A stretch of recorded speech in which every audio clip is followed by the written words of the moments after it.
baro. Lumakas man ang ulan ay walang butas ang bubong. Mga plato kutsara na hindi kilala ang tutong at ang kanin. Gas na nasa kahon at kahit na hindi pasto sa lamesa ay may amunan.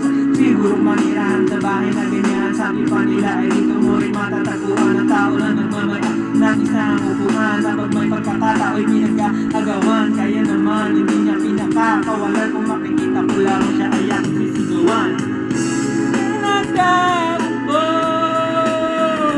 Subukan nyo naman tumayo at baka matanaw ninyo ang tunay na kalagayan ko. Mawalang galang na po sa taong nakaupo. Alam niyo bang pantakan ng bigis namin ay di puno ang dingding ng bahay namin ay pinagtagpi-tagping yero sa gabi ay sobrang init. Tumutunaw ng yelo na di kayang bili ko pakilagi sa inumin. Pinapulong tubig sa luwang tako ring ulit-ulit. Gamit lang pagkatong ang inamin lamang sa estero.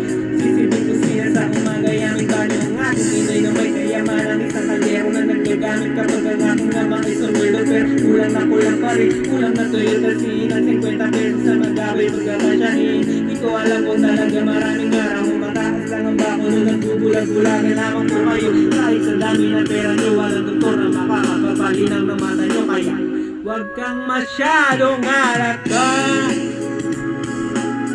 sa langit. Ang matama ay huwag magalito. Bato-bato sa langit. Ang matamaan ay huwag masyadong alaka.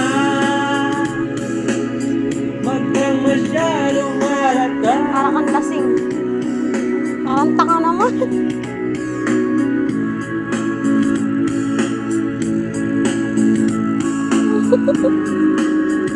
Ay!